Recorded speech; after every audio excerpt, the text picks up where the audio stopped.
Good morning and welcome to another episode of Quieting Your Mind. Uh, my name's Craig and this is the Mind Spans channel. Most of what we have done has been guided meditations, but we're now exploring these types of videos in series. This one's on quieting your mind. You may have seen the last couple that I've done. And what we're really trying to accomplish is to provide you with some very simple, quick practices that will help you to sleep better and help you to improve your meditation practice or start your meditation practice. So thank you for taking the time with me. And we always start quickly by a quick stretch. So just raise your arms all the way up. Breathe in deep through your nose. Hold it for a second and then release. Relax your shoulders. I like to relax my jaw. And it makes me feel good. So today we are going to talk about sacred spaces, creating sacred spaces. And it's one of my more fun things to do as part of my meditative practice, which has spanned several decades at this point.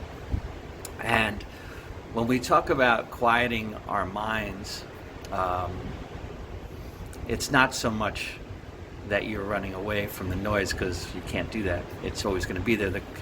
It's about finding peace with it, allowing it to settle on its own, and therefore refocusing your present mind, let's call it, on something else, and something that helps the other part of your mind, the noisy part, quiet itself.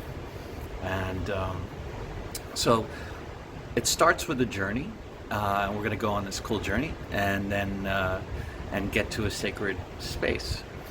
And we're not going to do the whole thing. You could do those in our guided meditations. They're quite lengthy, and these are meant to be short. So I'm just going to give you the framework of how this stuff sort of works. So basically, the goal is, we all love stories, so the goal is to tell yourself a story.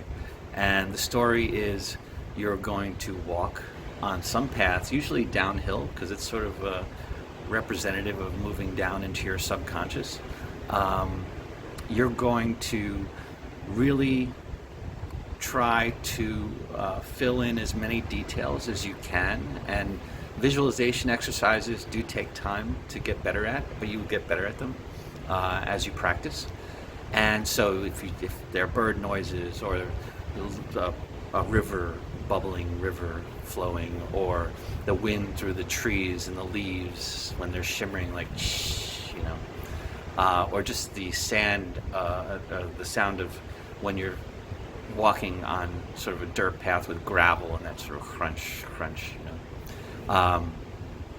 anything that you can think of, smells, sounds, sights, colors, to fill in your image of this place. And your walk is really, really, really helpful. So you begin the walk, and don't worry about it wherever you're going. I mean, you could be going into a forest, down the hill. You could be going down towards some plateau on a mountain. You could be going anywhere, down into a cave, whatever you like. And so you start and allow this to just sort of happen and fill in details.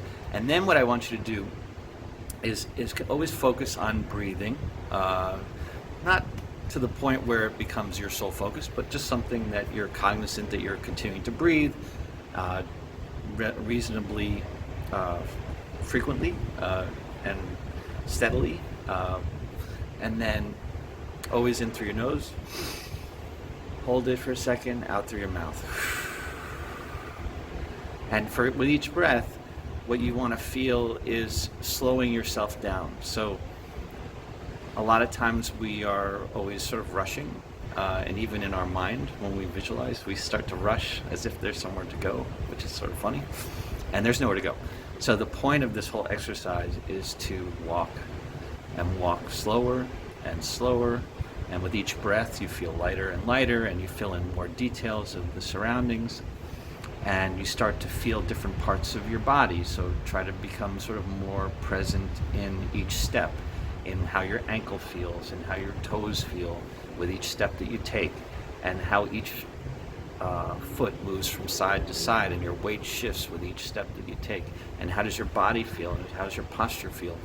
And so as you get deep, draw yourself deeper and deeper into this as you're moving downhill into this beautiful place. Eventually you'll come to some blank space in the beginning, but it could be a field, it could be a top of a mountain, it could be whatever you want. But over time you build out this place, and that's the place where, for me, I do my meditation. So I imagine myself moving to this place, and then I start my meditations there.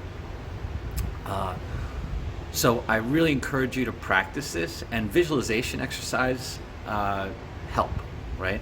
So we'll do more of those in other videos, but basically, like, you should practice. So when you taste something you really like, try to imagine in your mind what that thing tastes like so you can recreate it in your meditation. When you see a beautiful flower, stop and really look at it. Look at how the light reflects on it. Look at the shadow of it. Study it. And so it'll be easier for you to recreate those things in your visualization practices. And they're going to be helpful for a lot of other components of a meditation, a deeper meditation practice, which we'll get into in some future video. So I really wish everyone good health, and to get some sleep, and don't take everything, so don't take that stress inside. As I tell my son, you can be upset, you can be stressful, you can be angry, you can be sad, but that's not going to change what's going on. By the way, you can be in a happy state, and that's not going to change what's going on. So your state is your choice, and choose to be peaceful, be aware, and be safe. And I wish you a really wonderful day. If you like this, like it, please. If you found it useful, share it with someone that you think would benefit from it. Subscribe to the channel, and I look forward to speaking with you very, very soon. And have a great day.